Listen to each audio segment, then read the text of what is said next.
and welcome to the Never Heard of It podcast. I'm Craig Moorhead. And I'm Shawn Harwell, and this is a podcast where we talk about the movies that have fallen through our cracks. That's right, Shawn. You can find us online. You can find us on the Twitters at Never Podcast. You can find us online at neverheardpodcast.com. Find us on Instagram too. You can find us most places internets are sold. You can definitely find us on AOL. You can find us on Prodigy. Earthlink. We're all up in Earthlink. Friendster. If you're just tuning in for the first time, maybe you're new to this show. In this episode, we're going to talk about one movie through and through. And if you haven't seen it, that's okay. Because you'll feel like you've seen it when we're done. And that's right. Come back next week. We're not going to talk about one movie. We're going to talk about a bunch of different movies. We're going to talk about news and some stuff that popped up on the current radar that you probably missed. So those are short, and come check out some of those as well. That's right. That's right. If you don't have time for a long podcast, you get a little mini podcast. Who could ask for more? Lots of people, probably. Probably a few people.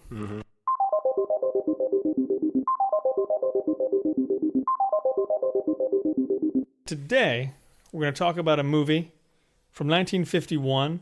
The Robert Wise directed The House on Telegraph Hill. This is a movie that was adapted from a book, The Frightened Child by Dana Lyon. Yep. The Frightened Child. That's an interesting title for what the movie is. It is. Because there's not much really about is. a frightened child in the movie. Yeah. Again, this is 1951. Screenplay by Alec Mole and Frank Pardos. Starring Richard Basehart, Valentina Cortese, William Lundigan, and Faye Baker. And Gordon Gebert. And Gordon Gebert as the Beeve. As the Beeve, yeah. As the child that's really not that frightened. Yeah. It also, Shawn, you'll be interested to know this, they also received an Academy Award nomination for art direction, which I think is pretty right on. I think so. I thought it was a very good-looking movie, and the set certainly looked nice. So what is your overall impression before we really jump into synopses and really going through the movie? Sure. Well, I think it is a very serviceable thriller. It felt a little bit like Hitchcock light to me. Perhaps the San Francisco setting plays into that a little bit.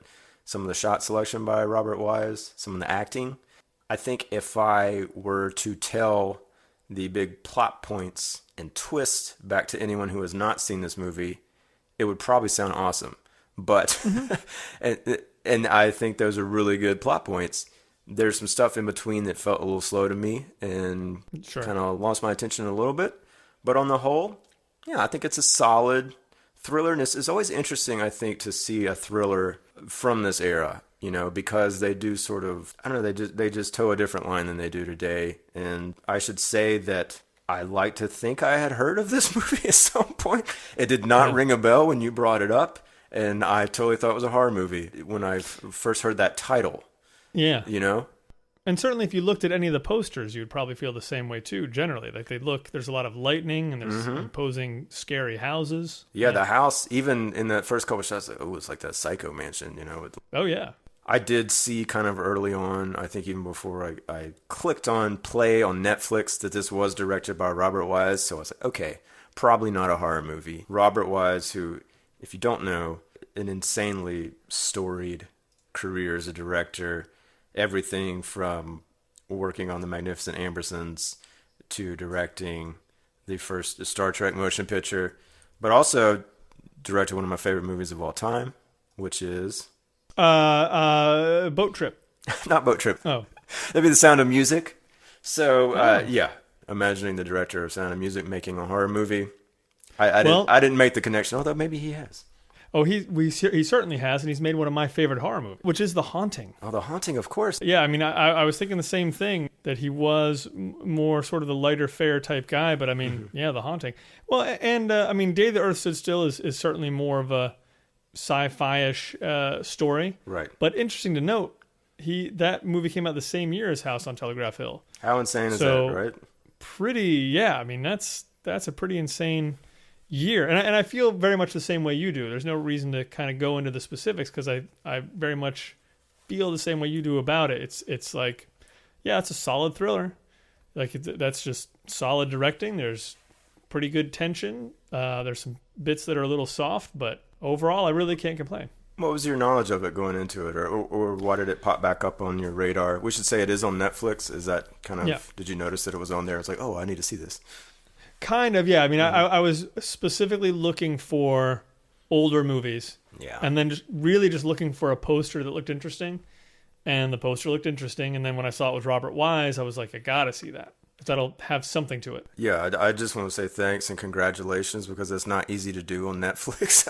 I feel Yeah. it's like every movie from previous to 1970 is probably one that like everybody has heard of or seen at this point, and there's a shrinking catalog in that department on Netflix. So shame on Netflix, but that's going to be serviced somewhere else. Would now be a good time to do a plot synopsis. Let's do a plot synopsis.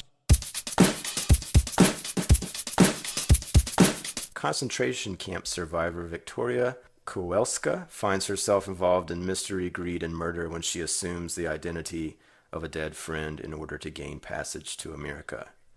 And boy, that's a pretty heavy place to start out from, isn't it? Sure it is, yeah. Let's talk about the opening then a little bit, because you get a bit of narration from the oh Jesus, I'm sorry. Her real name is Victoria. Yes. And the actress's name is Valentina. Yes. But she assumes the identity of a woman named Karen. Yes. Hence the confusion. Victoria is narrating at the very beginning. You get a couple shots of San Francisco. You see the very house on Telegraph Hill, and you know you're going to end up there. But before you get there, she takes you back to Poland, where she is in a concentration camp. I think between us, we've seen no shortage of movies that have scenes of concentration camps. We've talked about a movie with a somewhat similar plot, or at least setup, on this podcast before, in Phoenix, which is a great movie from a couple years ago. How did you feel about that chunk that we spent in that camp? What's the narrative it's painting about this woman, I guess, is the most important thing, like her character and how we're supposed to feel about her when she gets out, you know? Well, it's really interesting because this is kind of the moment where I felt like that there might be something really interesting to this story, honestly, because we end up in Poland there, and we have Victoria with this woman, Karen, and Victoria seems to be really taking care of Karen. And so your first thought is, Victoria's, what a good person Victoria is. Now, by this time, you also know that Victoria's whole family has been killed, right? So they had this wonderful place where they were living, and it was blown to smithereens, and everyone was killed. And so she was pretty bitter about that. But then inside this concentration camp, she seems to be taking care of Karen. And Karen has this little boy who she sent to live with relatives in San Francisco before things got real bad in Poland. So the boy doesn't even know her face. Yeah. And she's all broken up over it, which she should be. And Victoria is just trying to help her out. But then someone tries to steal Karen's food, and Victoria fights for it and gets it back. And the person who stole it points out that Victoria is being a hypocrite because the only reason she's trying to help Karen is to get help after the war, because Karen has these wealthy relatives. So then, you kind of have this weird seed of doubt where it's like, well, I would probably be feeling very desperate too. I might have a lot of motives for helping someone who could help me out after the war. I didn't read too much into it either, because I thought it was really nice, that they transitioned from that moment to sort of asking the question, if we get out of this camp. And then the woman that was pointing the finger in the first place is like, nobody's getting out of here. We're all going to die, kind of thing. And you see that, that dread, I think, registers on Victoria's face. So again, like, it felt like, how do you have like a really like a drawn out motive in that moment where survival is the very, like, that's the thing. Like, forget making money off of a friend who's got a relative in San Francisco. Like, you might not have a meal tomorrow, or who knows what else will come. So I thought all that stuff was really important and really kind of interesting. And beyond that, boy, how do you sort of root against that person who makes it out of there? And this movie kind of asks you to sort of question the moral decisions that this woman has made, and whether she is sort of pure of heart or good intentioned or deserves the position that she achieves in life. And I think it also helps as the movie goes on, where she really starts to question herself. Very true. About how morally correct was it that she ends up doing what she does. And what does she end up doing, Shawn? She unfortunately loses her friend. Karen dies. By the way, I read an interesting tidbit. I think the actress that plays Karen in that camp is Natasha Lytis, who I think was Marilyn Monroe's acting coach for like a long time, and she would bring her to set. Yeah. Oh, anyway, wow. the weird tidbits that you can go down when you look at tcm.com. Indeed. But Karen dies. Poland is liberated. The Americans are there. They're checking identity. She tells I believe he was a major in the army, Major Marc Bennett. Yes. Yeah, played by William Lundigan, who will rear his head again, that her name is Karen, that she's not Victoria. There is a identity paper that falls out of her belongings that says Victoria, and Major Marc Bennett asks her about it, and she says that was her friend who died, and she tears up that identity paper. And then receives a cable, I think a few days later, that her Aunt Sophie, which again is actually Karen's Aunt Sophie, has died, and there is an estate being handled by a group of lawyers and a guardian of Chris, this young son of Karen, who Victoria is now pretending to be.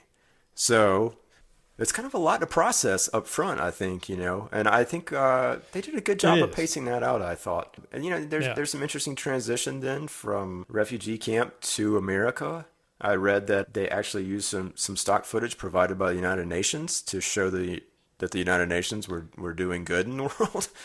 I mean, honestly, I felt like you could have an entire movie of just people transitioning. Yeah, but once she's back, she meets the lawyers, and that's when this character, Alan Spender, played by Richard Basehart, enters the scene. And he's been established as the guardian of Christopher, her son. There's a bit of suspicion by one of the lawyers that Karen is who she's claiming to be and is in fact the mother of this son. But that's explained as, well, this is only a precaution because we're talking about a large amount of money. You can imagine someone might want to take advantage of that. I think Richard then explains that he also is related to Sophie. I think that's his aunt, and I think that's why she's called Aunt Sophie. I don't know. I can't remember the freaking family history. It was a bit unimportant in some ways, right? Yeah. They're in New York. Christopher's in San Francisco. So Alan Spender and Karen kind of have a night out on the town. And he's very, very friendly to her up front. And it's handled quickly, this next little bit. We get some narration, and the next thing you know, Karen is telling us 3 days later we were married. So it's a very different time. I mean, I have to sort of like press pause on my brain going, okay, wait a second. Did she just marry the guardian of her son? That's a little weird. And wait a second, is that guardian also related to her? I know he said it's not by blood, but yeah. Well, and so that was the thing, right? Because she wanted to get married because that meant she would for sure be able to stay in the country. And obviously he wanted to get married. Well, and maybe we don't really know why exactly at first, but he has his own motivations for definitely wanting to marry her. And it obviously has to do with the fact that she's the mother of Chris, the inheritor. Yeah. So there's even a line that she says, I think in the narration, I felt Alan was attractive to me and I was prepared to take advantage of it. And I like all that stuff. I mean, that I think to me gives it sort of the noir edge. Because again, it's like, okay, you're putting a woman in power. We're aware now that she's doing something extremely questionable, but she's owning it. Yeah. That also to me, I thought, well, that's again, this is weird to have this sort of like unscrupulous character that just walked out of a concentration camp. You don't see that every day. No, usually played for sympathy. One other thing that I loved about this whole sequence was, and maybe we should have known better after watching Nothing But the Night, where you had this whole damn plot around a trust and these older people and these kids. But like, Alan is taking Karen out and she's trying on this like insanely expensive dress. And she's like, oh, it's beautiful, but I don't know, it's so expensive. And he's like, well, as the guardian, I can think that I can say that Chris would want his mother to look beautiful. So you go ahead and I'm just like, can you like legally do that? You can just use this kid's money to buy a dress. I don't know. It was just weird. Well, again, probably at the time, yeah. Of course, this is all going to be relative or relevant later on because, you learn a lot more about Alan and where he stands. But they travel to San Francisco, and I think my favorite line in the movie was in this scene, which I don't even know if you picked up on this or not, Craig. It didn't really stand out as much, but they get off the train, they meet Chris. It's not this sort of... Karen is not putting on airs to look as if she's extremely overwhelmed with emotion, seeing her kid again for the first time in however many years. Yeah. It's sort of like a really kind of formal, polite, gentle handshake with this young boy. But then Alan says, let's go get the taste of the train out of our mouths.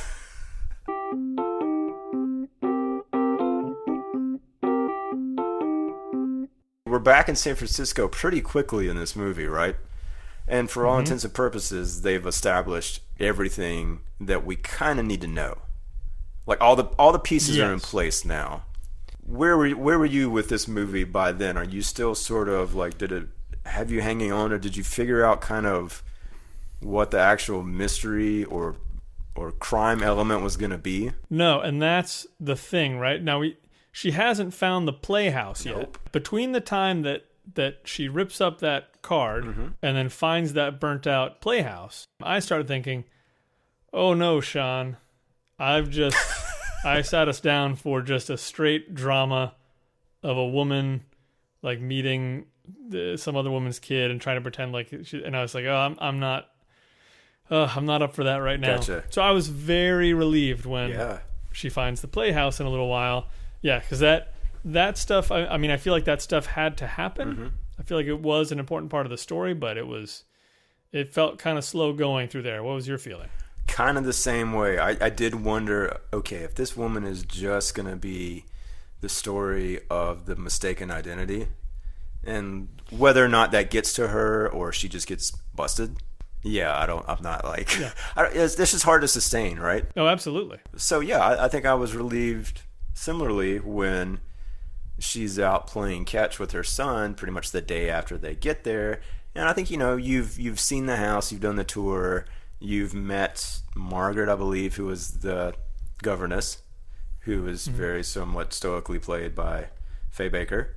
And there's really nothing in those moments to tip your hat in any one direction that something's nefarious going on with any of these people.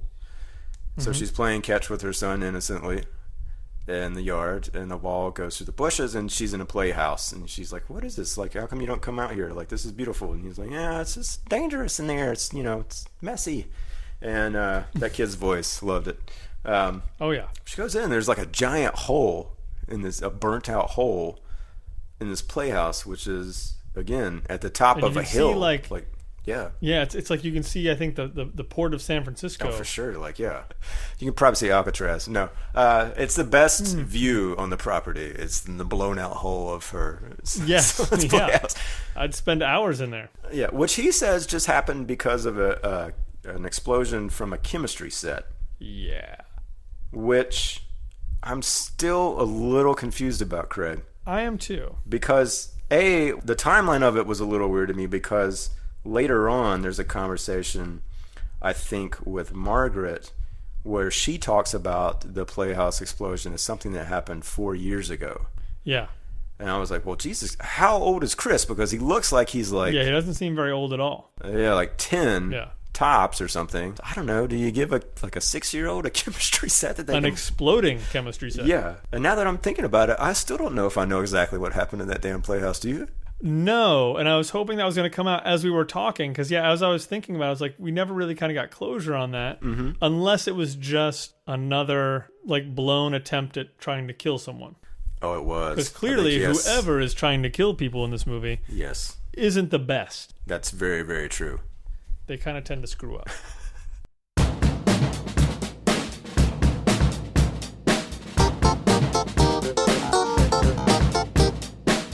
It's not long after this, Karen is shopping, or I don't know, what the hell. She runs into Major Marc Bennett, Or no, he comes over. Yeah. Right. They have the ball. Right. And they invite all these people. And then walks this dude who she knows. I mean, it's the exact same person from the concentration camp, the Liberator, that she told she was not Victoria. Right. That's kind of a leap for me to take. I mean, that's tough, but I mean, I don't know. It kind of had to happen. It had to. There was no other way around that. If he was what is he in this besides being in the army? He works for a law firm. He works for a law firm. Yeah. But Alan Spender doesn't work for a law firm. No. I don't right. think so. It's kind of thing like if could have made more sense that they would be traveling in the same circles. Sure. But then you know what, Shawn? I don't have a lot of balls. So I don't know who shows up to those. I hope no one takes what I just said wrong. There's probably a very limited set of people that you can actually invite to these things that have tuxedos. And I will say, I really liked William Lundigan's portrayal of that character. I mean, he's sort of like the classic over-friendly, handsome, slick-haired guy who has his eyes on the guy's wife. Right. But when he shows up to that party, it's pretty clear that he drinks too much. Yes. And even like from then on, like I don't think you ever see him with a drink, but it still felt to me like he was probably a little drunk, like in every scene. Like there's just something about that guy's like his look about him, like the way he's just like always like he was slightly too happy for the moment, you know? He was like one of those too happy and relaxed. Yeah. But I liked it. And, you know, you get another nice scene where they're out at a market and that's shot on location. You can see San Francisco in the background. It's great. And then, you know, the next thing you know, Karen is going to run out to the market again. She's going to take Chris, but he ends up not going with her. And then the brakes go out. Well, I'm gonna back up for a second. I don't know. Why didn't he go with her? Well, just as they're leaving, Margaret calls out the window. Right. And says, Chris, you promised to clean up your room. And he said, oh, I just want to go with Ma. Can I go? And then, you know, and then his fake mom is like, no, you should clean it up. We'll go another day. Yeah. So Margaret has pulled Chris out of the car that now has the brakes cut. So Victoria Karen goes on a fairly legitimately tense ride with only a few shots that were clearly sped up. I was going to say totally tense until the very last moment. The very last was a little hilarious. The only thing that could have been better if it was like she landed in a pile of balloons. Yeah, that car, I mean, it looks like it's headed for instant death. The way they shot it's great. Like everything up to that moment, like you're on those hills, you're feeling it. She's making some really tight turns because that's the only way she's going to slow down.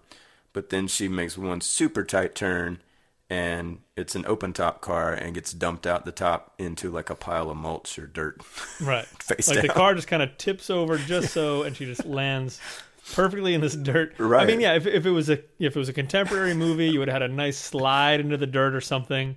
Yeah, or I think of like the game where the car ends up in the lake, you know, in the water, in the bay, and then you got to get out, but you get out, you do. This is sort of the 1951 version of that, where the girl just ends up face down in a pile of dirt, and it's kind of funny. It is. She's not hurt at all.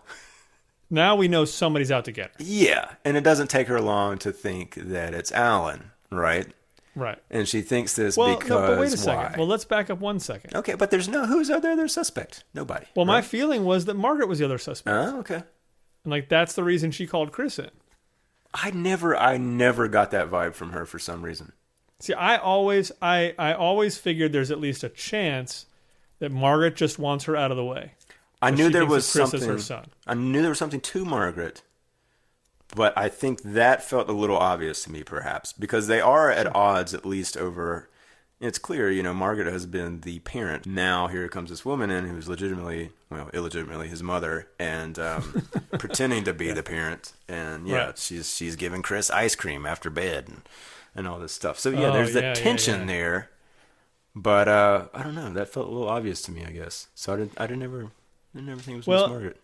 And I don't know if I'm just good at rationalizing myself into believing you are red herrings. I mean, I think I am. It's just like I can't help but look at something like that and say that's so obvious that they might just be trying to rub my face in the fact that it is her so that I won't think it's her. Which would have been kind of cool. Yeah, because it could have been. Like, Yeah. You could see an ending where it would make sense that she was the one. Well, and she is a little complicit. Right? Even by the end of it. A little bit, but I don't think... Let's get to that. I want to talk about that. Okay. Yeah. Okay. Yeah, we're going to fast forward some. Karen, Victoria, comes to believe that Alan is trying to kill her. Mm-hmm. Because money. Right. Right? Yes. Mark's like, I don't think so. I mean, like, why would he marry you if that's the case, you know? Right. He's like, well, he married me so it'd be easier, but then blah, blah, blah. He wants his old life back and he wants me out of the picture, this, and that, right? There's some interesting stuff with her thinking that she's found a puddle of the brake fluid in the garage. Great shot there where she's looking at that at night. You see somebody's shadow move on the back of her, so you know that she's being watched. She finds a glove that has this fluid on it. She has that tested by Mark and his trusty friends at the lab. Is that the moment when it cuts to that shot of the door and the door's just kind of open? You kind of see the night sky with like clouds outside? Yeah, I think so, yeah. Ah, God, it's a beautiful shot. Yeah, that whole sequence there good was some sequence. really nice looking stuff. What else does she suspect from him? Was there something else? Well, the other thing that she does is that... the Playhouse? Well, she suspects the Playhouse, but they still don't figure anything out with the Playhouse, I Well, think. but remember like, when I feel the next thing that happens is the cable. Right? Well, remember when he creeps up on her in the Playhouse, sort of, and he's just like walking Oh, straight at yeah. that was pretty awesome too. I like that scene. Like she steps Yeah. down and almost falls through it. He's coming at her, and it really looks like he's got menace on his face. Yeah. But they play it just enough that it's not like he's not tipping his hand. He's not saying, like, I'm going to kill you. He's just walking toward her, and she's clearly already freaked out. And yeah, she almost plummets out of the thing down the side. Now, here's just side note, Shawn. Yeah. As a parent, how many playhouses do you expect to ever build on the side of a cliff? I'm gonna go ahead and say none. Okay. I'm gonna go ahead and say I probably would not. I will not give my daughter a chemistry set at age 5. Mm-hmm. Good parenting. Well, it would be a very limited one. Okay. Sure. Okay. Yes. And then, let's say there is an explosion in that playhouse. I'm gonna get Yes. that hole fixed. It's not gonna take. Yeah. It's not gonna take 5 years for me to get that hole. I'm not gonna No. say, you know what, just don't go in the playhouse for 5 years. I'm gonna get the hole fixed. But I'm going to be straight with you, Shawn. I'm going to put that playhouse right in the middle of the yard. It's not bad. Because I don't want like half of the playhouse just hanging over a cliff. It just seems like that's a bad idea. Yeah. I mean, it's kind of hidden back there. It's not, it doesn't Yeah. really look inviting to want to go play in anyway. But maybe that was a thought. Well, in the movie's defense, it very well could be that Alan's the one who built the playhouse there Could be. in order to kill Chris, which is starting to become more That's and pretty more- elaborate, yeah. Yeah. But I mean, yeah, again, he's not a mastermind. He's not. He's making not. this stuff up as he goes. He's conflicted. You can see where this is headed. Yeah. Victoria, Karen, confesses to Mark, confides in him that she lied about who she was when they saw each other at the Belsen concentration camp. Right. And I liked that he did not blame her for what she did. Oh, And yeah. Didn't think too much about it, in fact. And I'm glad just as a viewer, because I was like, man, I don't want to go through like the 3 scenes it takes for him to be mad at her to for come back lying to around. him. Yeah. And then please, let's not do it. Yeah. And God only knows what he did while he was over there too, right? That's a little presumptuous. And so, but it is after that when, yes, she goes through that photo album that Margaret desperately did not want her to go through earlier in the film.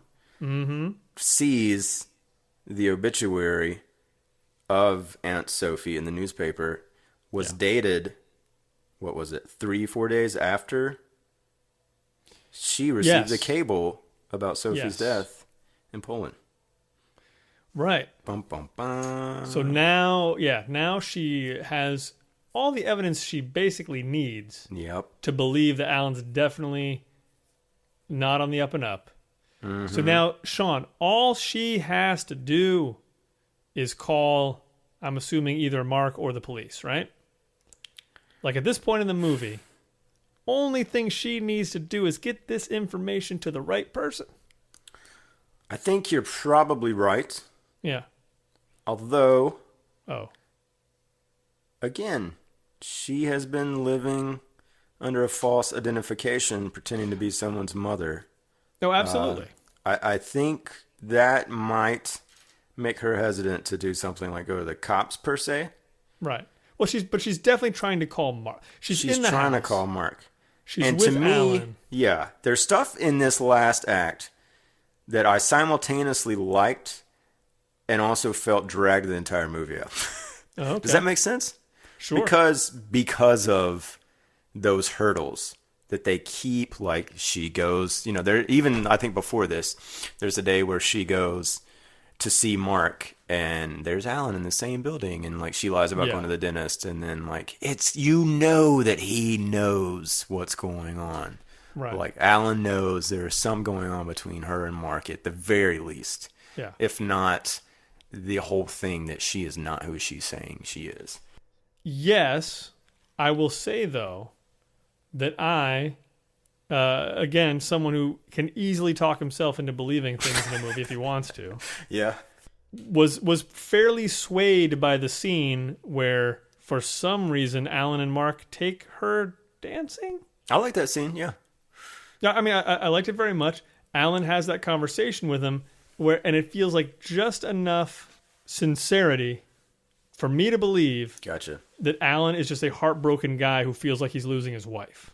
And like that's why he's following her around. That's why he's being kind of weird.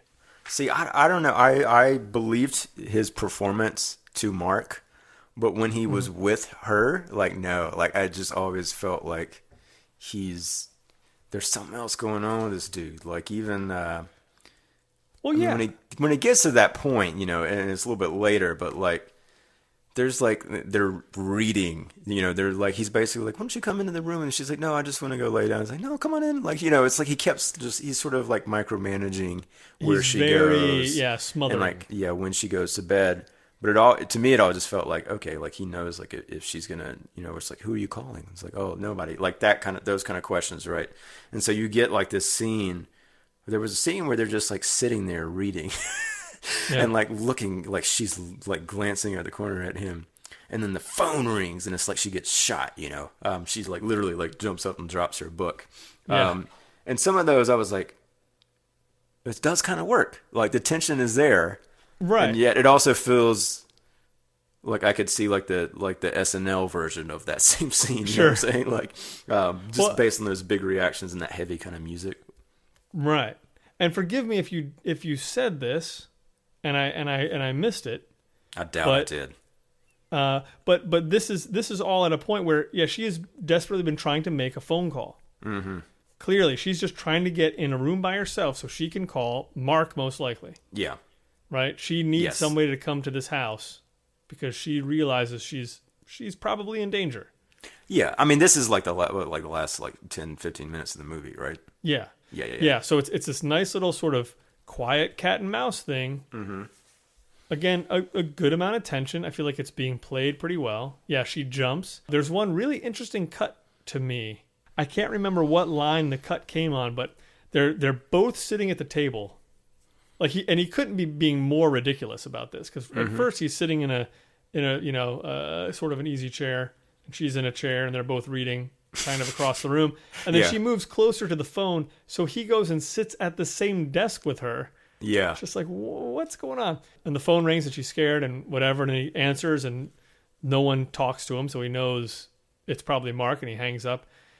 And this whole time it was kind of played over his shoulder across his profile, looking at her sitting on the other side of the desk. And then when it cuts over to her, she looks like she's like 10 feet away from the desk. Yeah. It was kind of a really strange thing, and I'm not entirely sure. Like, she really looked displaced from the other shot. The other shot looks like she's right next to the desk. Do you think that was intentional to kind of make you feel like she's... I mean, yeah, maybe it was supposed to be, something that you might not exactly know why it's sort of upsetting you. I don't know. I was going to go back and watch that scene again. I just thought that was interesting. But yeah, so that's where we are. Now it seems clear that Marc just called and didn't say anything.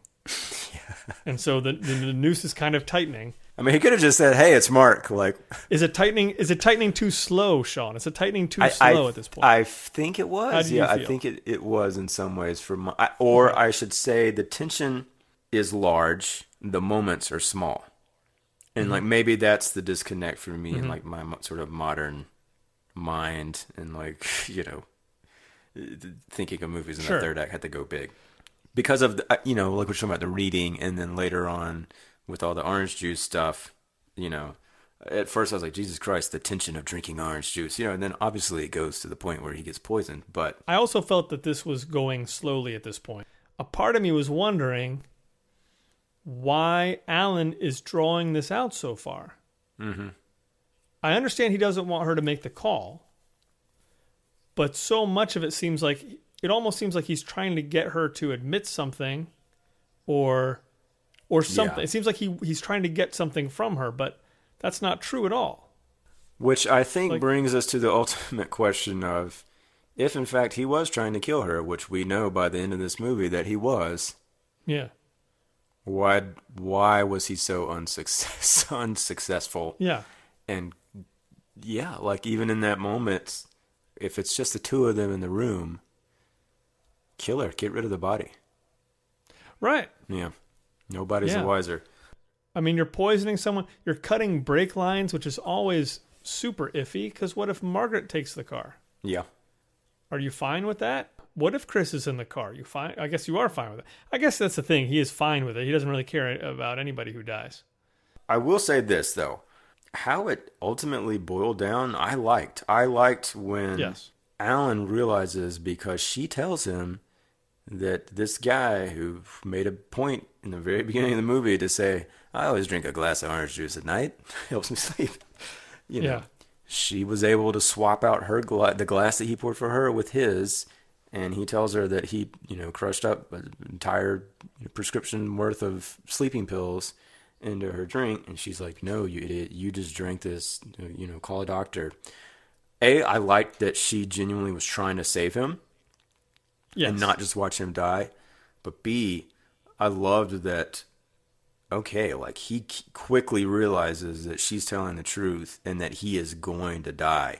And it's drawn out, and like he's walking around and like wiping his neck, and it's just like that performance that was really good and creepy from Mr. Basehart there.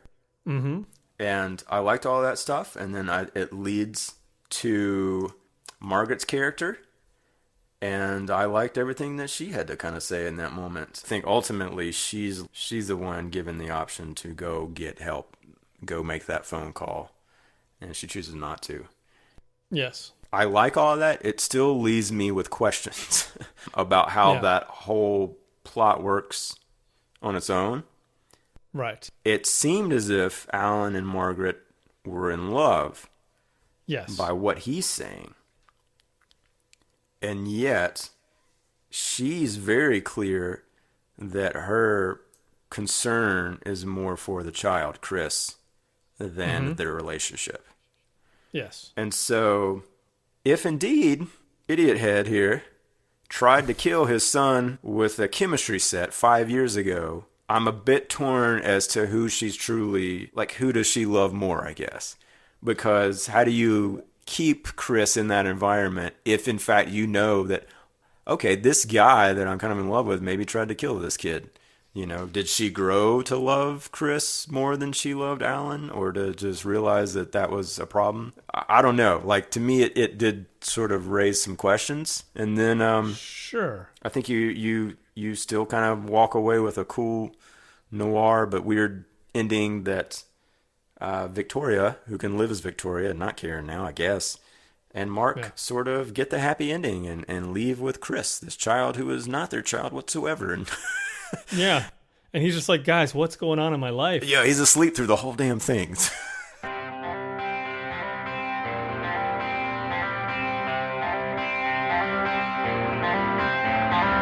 Well, let me ask this about the Margaret thing. Yeah, please do. About the Margaret thing, and correct me if I'm wrong, because, again, I don't remember things, and I'm not smart. But I guess my thing is I kind of didn't feel like she really knew what Alan was doing until he comes in poisoned.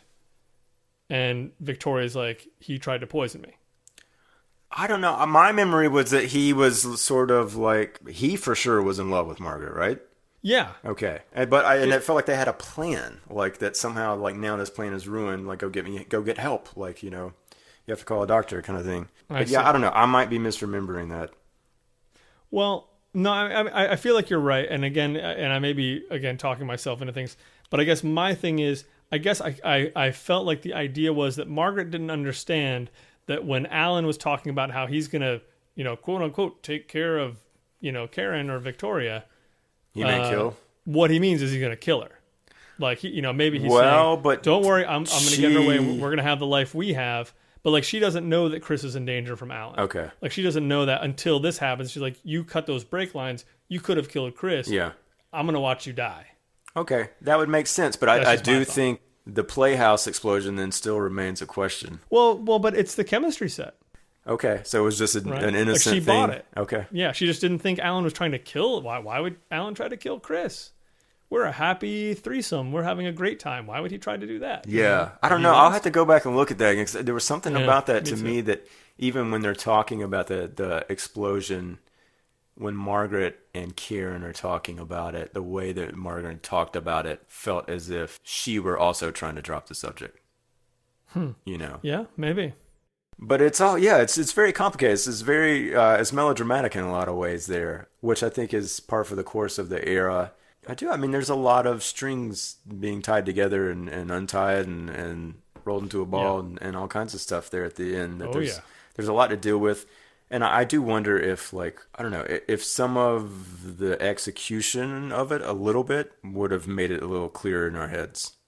I'm not saying we're not lazy viewers in some ways, that maybe we just screwed up and missed some things here and there. But I do wonder if, like, if it really grabbed a hold of us at the end there and would have kind of ended things in a cool way that's completely clear. I don't know. Right. Well, I think that's always the aim of a movie like this. It has to be, yeah. Where like the ending is so clear you don't need someone to explain. Mm-hmm. Like you just need that one little bit of evidence and then everything sort of makes sense. And I think very few movies actually really ever do that. Yeah. I think a lot of movies do need the explanation, and that's fine. Like it can still work really well. But man, the ones where you don't need that explanation, like something like The Usual Suspects is kind of like that for me. Yeah. In a way. And maybe Sixth Sense. Well, I have to say like that for me. Phoenix had a pretty great ending. I mean, Phoenix was, yeah. Yeah, it's just a shot. Yeah. Oh yeah, absolutely. You know, and because it didn't need more than that. It didn't need The Witch. Yeah, that's true. But I'd say there's fewer of those movies than there are of the ones that don't have great endings because they're hard. They are, yeah. There's no doubt about it. I mean, this movie has lots of good moments, and again, it's a generally entertaining little thriller. So yeah, nothing wrong with that. Yeah, totally grounds for a remake. I think I can see something within that world working so well.